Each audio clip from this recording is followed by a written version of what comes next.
My name is Sharbendu Day. I'm a practicing photographer, and at the same time, I straddle between academia and practice. Um, I grew up at a very small place in the Andaman and Nicobar Islands. I worked in the not-for-profit sector, especially in the humanitarian emergencies, working in disasters.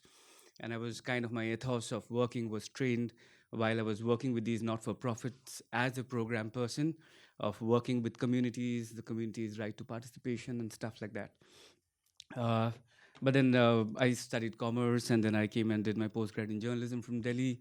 Then I went and worked in the not-for-profits, and many years later, I went to London, at Westminster, where I did my master's in photojournalism. Uh, I also started with this whole belief and this grand glory of photojournalism is going to save things. But I mean, back in Andamans, we didn't have access to much stuff that you had. We barely had electricity over there, and we would go without power for like 14 hours in a day. That's how we grew up with the newspapers coming in once in a week because there used to be just one flight.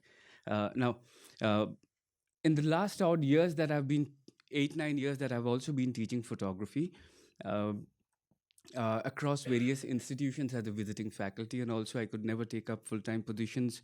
One, they were not easy to come by. Two, if you take up full-time positions, then you are restricted with your own independence as to what you want to do as a practicing photographer. Do I want to be known and dedicate my life as an academic, or do I also want to keep my practice as a solid and first thing? Uh, so I've straddled across different institutions, doing workshops, doing lectures, but my longest engagement has been with Jamia Millia Islamia, the university, and Sabina, the first speaker, Sabina has spoken about it. I'll try and speak about the courses that I have taught and the kind of interventions I've tried to make from a practice as well as from a pedagogical point of view. Uh, uh, I titled this Deliberating on Photographic Education in India, and of course, I am not a subject authority and I cannot claim to be one to make an authoritative claim on as to what's happening with photographic education in country. It's very diverse, and there are many kind of many islands over here. And in on occasions like these, when several academics and scholars and practitioners come together and we listen from one another, we get a sense of, oh, there's that interesting thing that's going on, and okay, that's going on over there. I remember a couple of years back, Rahab with NID had organized a closed-door conference on photographic education in India, and Surya, me, Anita, and a couple of others, we were part of that deliberation where we had an exercise. We looked at what was happening at respective places. That's where, like Mahesh, I was telling Mahesh that that's where I first got to know about Srishti, and I was kind of amazed with the level of experimentation that was happening. And in my own academic practice, I was trying to push and create a room for experimentation, irrespective of what the result was. Yes, the canon of photography from within the context of photojournalism and documentary photography exists. We have a long history and a lot of archival evidential material that's existing over there. But what about these experimental approaches? Do we need that? And we are always kind of scared about the result that's going to turn out. The experimentation, it has to work. What if it doesn't work? Is it too bad that it doesn't work? Is the experimentation in itself not worth it? Does that in itself not add to it? So there were many deliberations that I was having along the journey as an academic, and what I was teaching was influencing my practice, and my practice was influencing my academia. And I kind of particularly really liked what Suchitra said, that pedagogy is political. And I've never thought of it that way. I've always thought that I'm very apolitical. But what Suchitra said is kind of forcing me to think on those lines. Education, but it's for whom? We've been talking about photography and photographic education, but I try to, and I want to, and I hope I can keep this in my mind at the center of my entire engagement. It's for whom? It's for students. Who are they? Young boys and girls. And they come at a very tender age. Most of them jump into, after doing their undergrad in India, there's this whole practice. It's like a rat race. You have to finish your education, then you get into a job, you have a job, you get married, you have kids, your life is done. But when they come to study, they also come with a lot of dreams ambitions, and a lot of anxieties. And in the last 8, 9 years of teaching, I've also encountered and engaged with the anxieties and vulnerabilities and complexes of many of these students. And I'll try and show just a couple of fragmentary works where I thought that my intervention was perhaps, I can take solace that perhaps at that level it was a bit of a success, not from a photographic point of view, but photography as a medium helping some of these students of mine. Some of the questions for deliberations that I had, and I kept Vasant's note before me that he gave bullet pointers as to what he would like us as educators to talk about today. And I thought of these as relevant issues, not that I'm going to be able to deal with all of them, nor do I claim to have that capacity as of now. What are the dominant photographic practices in India today? Is the growth of photographic culture in India still stunted? And as practitioners and as academics, we keep talking to one another, and the word stunted is something that keeps coming back again and again and again and again. What has been or is the role of educational institutions? What have we done? What are we doing to counter that? If we agree that it's in some ways stunted, and I'm not saying it's in absolute terms, there are certain moments and pockets of successes, there are moments and pockets of experimentation and failures. Are there allied platforms, institutions, or patrons to support the growth? Do we have such structures? Um, what can be done to improve?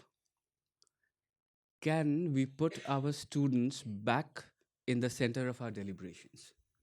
I want to talk about these young boys and girls, and many of my students, I don't think any one of them, very few, actually, no, there are, but very few of them have gone on to become full time photographers. There are several of them who are into photography, but many of my students, especially from Jamia, and I'll talk about the kind of course structure that we have over there, the ones that I've taught. Many of them have gone on to becoming practicing journalists, print reporters, television journalists. Several of them are with the BBC. One of them worked with the Wall Street Journal and has recently moved to the New York Times as a reporter. And I caught up with him after like 5, 6 years, and it was really, really nice to see that these are doing well, and they keep referring to the kind of exchanges and dialogues I've had with them. So, in a certain sense, it's kind of like it gives us a sense that okay, there's something that perhaps I was doing that was not so wrong. Um, are we educators failing our youths? I have this question. Are the educational institutions, are we failing our youths? I cannot forget or afford to ignore the anxieties they come up with. Jamia is a really tough place, being reputed to be the number one center for journalism and mass comm in India. It also tries to live up to the standards. Me, despite being a visiting faculty, and I kind of, when I'm teaching, I also kind of get very pushy and edgy. And then it does not always lead to a very good space for these students. I'll try and talk about it as we go. Okay, a quick glimpse of where all I've taught or engaged in different capacities. AJK Mass Communications Research Center, Jamia, where Sabina also teaches. She's a permanent faculty over there, a professor. For the last so over there, I've been engaged for the last 8, 9 years. At Sri Aurobindo Center for Art and Communication, Daljit is here. Bharat and Chandan, they spoke about the practice and programs going on at SACAC. I've been with them with SACAC for the last 4 odd years. I've been teaching, and I'll briefly try and touch on that, time permitting. I've engaged with at the Delhi University, at Calcutta University. Last year, I had a very brief, fleeting exchange where I went to Shrishti for delivering an artist talk, and I'm very interested in doing these in educational institutions because it brings me directly in contact with academics from other institutions, and I get to know what's going on over there. I'm very curious. I want to know because I don't know much, and I want to know what's going on. Otherwise, we are all islands, and we are living in mini islands. Last year, I also had a very interesting experience at Bhavdaji Lad Museum, where I was invited to deliver a special lecture on contemporary Indian photography. And that's where I had to really rock my head as to what do I talk about in contemporary Indian photography. And like Sunil was talking about, where are these scholarly materials or materials in our vernacular languages? And these are massive gap areas we are goddamn living in the year 2020 with a history of over 170 years of photography. And photography came to India the moment it was invented, just within a year or two. What have we done with it? We need to ask these questions. What are we doing with it, or what are we going to do in future? These are serious questions. Sanskriti Pratishthan, couple of years back, they organized, I think, a 11-week course on photography, purely theoretical, and they invited certain distinguished faculty members and subject authorities to talk or deliver lectures on specific aspects of photography. I was invited to deliver a lecture on ways of seeing that I think is a problem even at my end with my own gaze and the gaze that we have collectively inherited or practiced. And through Woodpecker Film Festival, for about 2 years, I've delivered a couple of master classes at Kiran Nadar Museum of Art, where again I look at these as opportunities to go and engage with non-photographic professionals, whom at times I think they are the audience for us, and it's our responsibility to mature and prepare our audience to be able to appreciate and consume contemporary or experimentative works that are happening or that might be coming in future. Capacities, we can skip that. One of the things that I would like to talk about is in these 8-9 years of my engagement, some of the things that I've done, I've taken a keen interest in course design.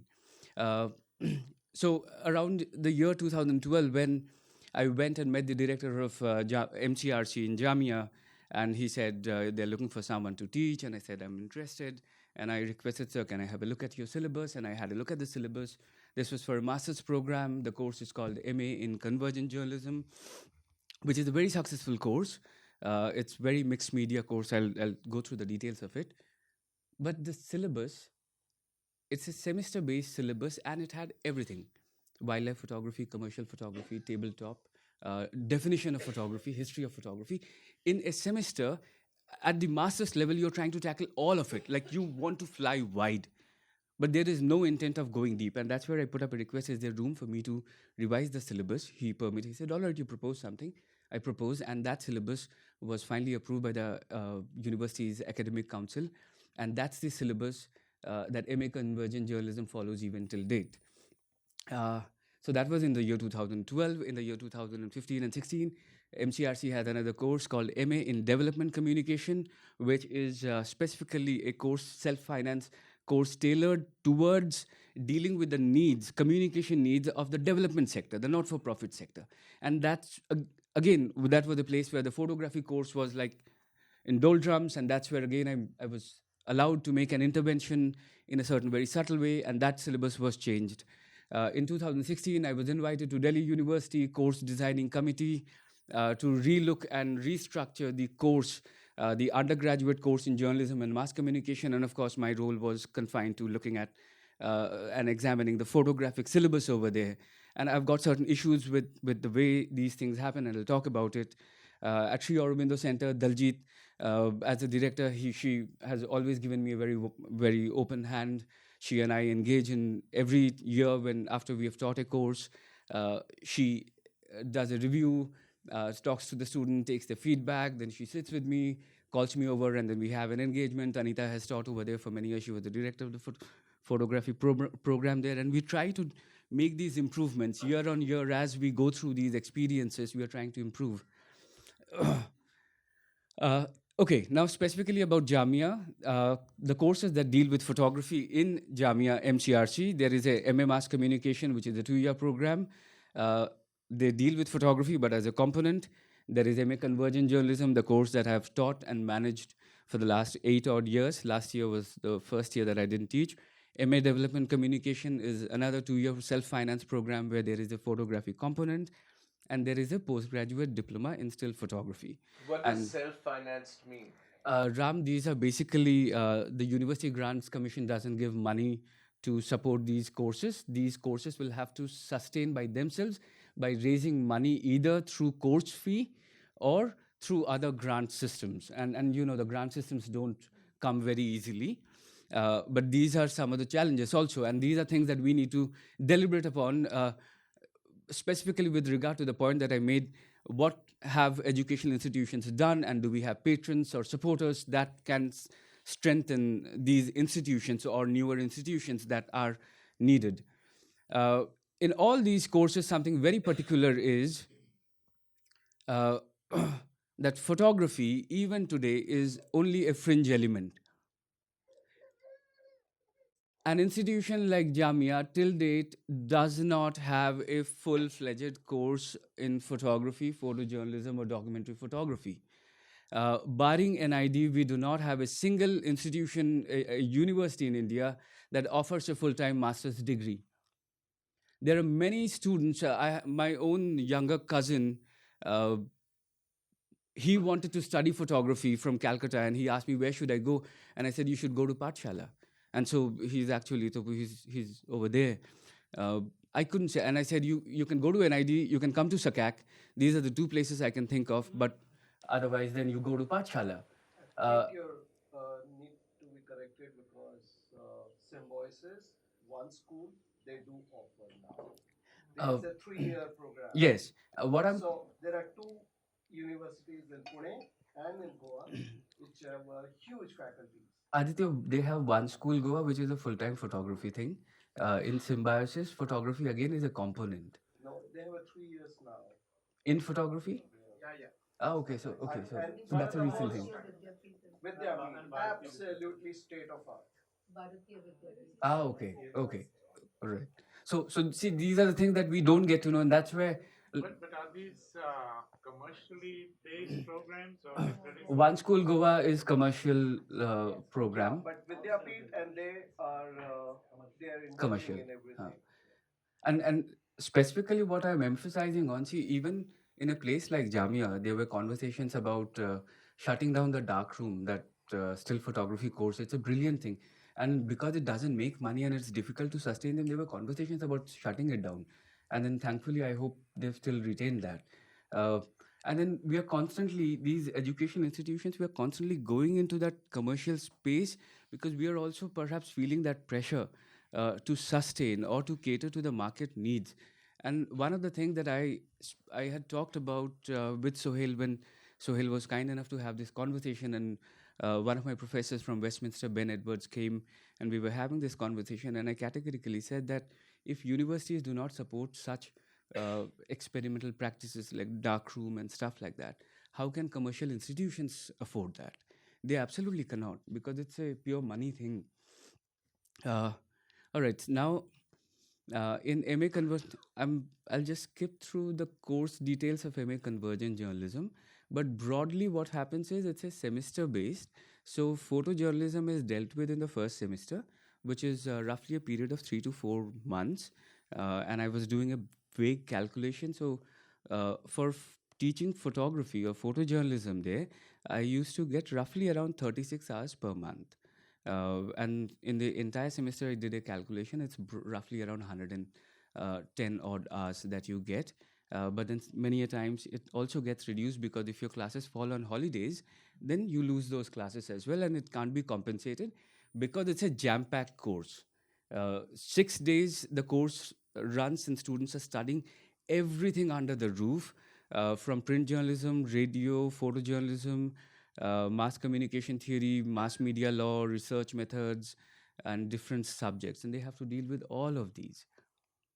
And that kind of gets overwhelming. And I remember at Westminster, when I was studying, we had classes for just 1.5 days in a week. And the rest of the week, and I, coming from this kind of an education system, I was like, 1.5 days, I've put in so much money. What about the rest of the days? Why aren't you going to teach us? But of course, after a point in time, we realized that in a master's program, you don't get free time. The rest of the week, you were either shooting, or you were researching, or you were spending time in the library. Those kind of scopes and spaces are not, we need to create those in our institutional course structures. That's something that I would like to insist upon. So when most of my students come, where do they come from, and what's the beginnings like? Most of us in India, I believe, and I could be wrong, you can correct me, I believe that we are mostly textually literate. Our initial education system is essentially uses text to teach us everything. But the role of visuals in educating us has always been illustrative. Visuals have always performed the role of illustrative function. All right, I think I've got just 5 minutes left, I think. So, also almost no knowledge of camera operation.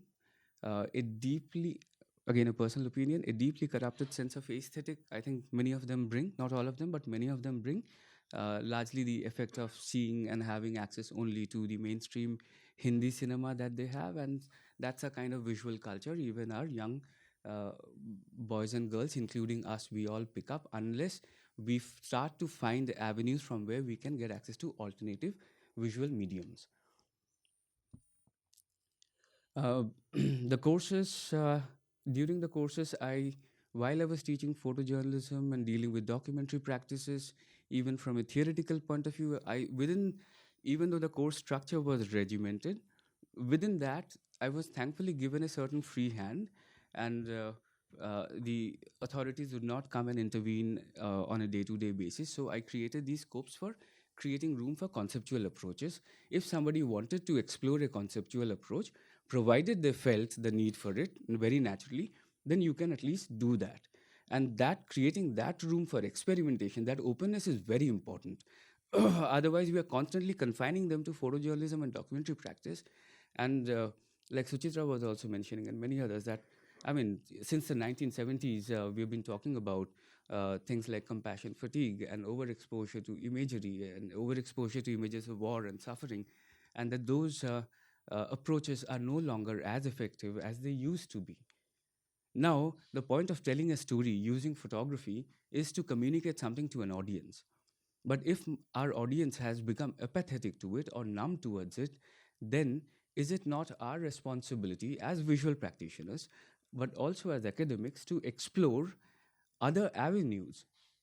Because what is essential is between me, the story, and the audience, there should be no noise, there should be no disruption. My story needs to reach out to my audience because that's when something might happen. Until the story reaches to its audience and the audience receives and accepts it, there's no point. We can then it's a very incestuous circle, like someone was mentioning that we make images only for the photographic industry. I think Suchitra was mentioning that it goes to world press photos, and that's the kind of stuff we are making. What about our audience? How do we communicate in a changing scenario where communication mediums and audiences' sensibilities have shifted greatly? Do we not need to shift in our academic practices and in our teaching and our photographic practices? So I started doing this mix of theory and practice, where at times I would bring in readings from Barthes, from Sontag, uh, Alan Sekula, Victor Bergin, Martha Rosler, and it's true. And Sabina was mentioning, like in Jamia, the students are very resistant to theory. In fact, one of the years I was called in by the director saying, "Sharbendu, we have told you this is a very practice-based place. Don't do so much theory. Students don't like it." And I said, "So please allow me to experiment. I'll do all the practice-based requirements that are there, but allow me to experiment with it. And if you are not satisfied with the result, then we'll stop it." And thankfully, the results started showing. Uh, Over the years, I've also started to deal with, in certain ways, deal with subjects of who took these images, what was their politics, issues of race and identity, class, privilege, power, race, gender, gaze. These are things that are increasingly becoming more and more dominant and prevalent, and we can no longer afford to escape these issues. We have to deal with it. When I was doing this lecture at Bhaudaji Lad and I had to do that talk on contemporary photography, I also had to talk about the fragmentation, the fractures, and practitioners who were trying to deal with these issues. And that's when I contacted Anu, because I wanted to show Anu's work. I showed Pushpamala's work as to photographic practitioners and artists who were trying to find other ways to deal with and assert our position as Indian, of your own identity, by exploring alternative aesthetic approaches. And that's very important. At times, I talk about different art movements, from modernism, postmodernism, surrealism, the Dadaist movement. Quick examples like Marcel Duchamp's Fountain, and the kind of critical debates and that it brought in, or Piero Manzoni's work of the artist shit, where he sealed his own poop, dried it, and put it in a can, and said the price of this is going to be the weight of that compared to the price of gold for that. I'll quickly show two specific works. So, Karandeep Singh Bass from Jamia, one of my students from one of the first batches, he dealt with the story of homosexuality. And none of these works are refined or matured, because in 3-4 months, from being complete greenhorns in photography to developing something that's sorted, it's not possible, even for us. But Karan had a certain sensibility, and through these conversations, he started to go and do some of these portraits. And I found some of these portraits to be very, very subtle, very intimate, evocative. Uh, Tavan Pal Singh, a student of mine, he came in a couple of years back and he suffered from cerebral palsy, and he was wheelchair bound. He could not move. He could not even hold a camera properly. And the challenge was, how does someone like that do photography? And we cannot just let him pass just because he has a certain impairment. So he had to deliver. And Tavan was also very much on the verge of depression, and he did confide at a point in time that he was having very suicidal thoughts, and these were very problematic issues. Then the whole question was, how does this student deal with the subject of photography where he can't even hold the camera? And I found a way in conversation with him so that he starts to tell his own story. And Tavan did this project called Conquest, where he found a way to remotely trigger the camera using his iPhone. And he started, basically, he felt isolated, that the whole world is racing past and he's left behind, and he's never going to find a partner or a companion. He's just going to be alone. And so Tavan started dealing with that, looking at spaces as ways to even tell or express feelings.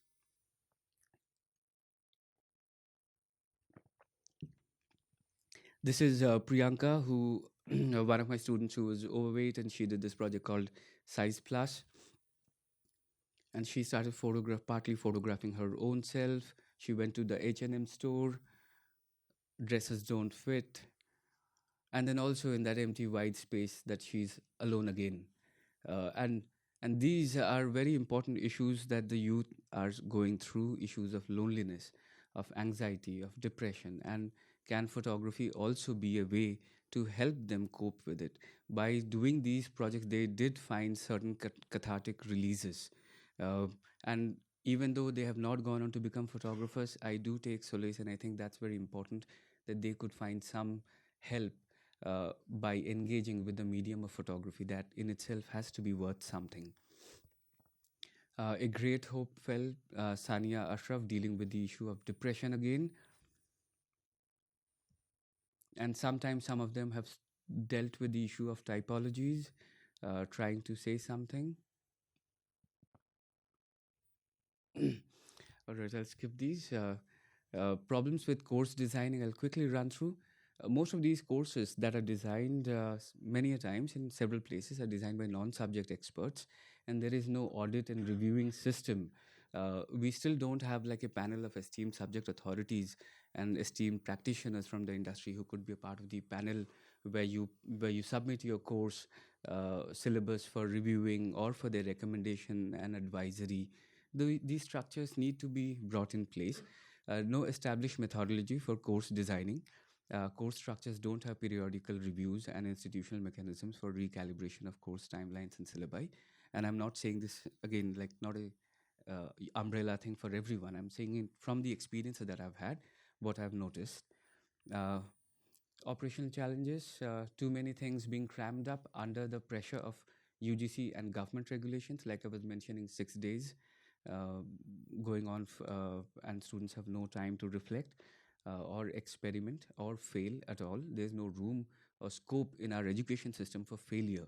If we do not create that, then how are they going to even think about experimenting or trying something new? They will always stick to the safe path, that let me just get by and pass and move on to the next semester. So it's all a game, if battle of moving on from one to the other. We need to reflect on that as well. All right, these are some of the issues that I think I'm going to skip. But one of the biggest hurdles that over the years I've started to feel about, and many a times we have talked about, where is this, for example, in context of India, where is this Indianness in photography?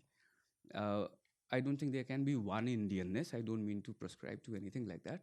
But is there anything more ethnic, a very vernacular language or a vocabulary are we developing? Uh, in parts, yes, we are developing. There are established evidences. But at the same time, in our academic curricula, if Indian philosophy, what I feel is Indian philosophy, aesthetics, rasa, darshan. For example, Raghubir Singh's essay in The River of Colors, where he talks about the West and the East and how the West looks at things in black and white, uh, uh, and over here, how colors are intrinsic to our culture. These are certain issues which are essays which I think are very important that everyone should have access to and they should go through. But that brings us to the subject of, are these scholarly materials available? And I don't mean to say that Raghubir's that essay is scholarly, it's very accessible, but there are many such materials that need to be made accessible. And these are the things that I think we need to be thinking about. Can we have our own essays and scholarly materials on photography? A couple of months back, someone from uh, Germany or one of the from a country in from Argentina, a photographer wrote to me saying, "Is there a book on Indian photography?" He wants to teach his students about Indian photography, and I was like scrambling, what book do I recommend? Do we have one solid material that can be a credible one? Sunil has done some, and I was telling Sunil briefly that the photo Houston show that he did and the catalog that has become kind of a reference material. These are some of the issues to be thought about, I think. All right. Thank you.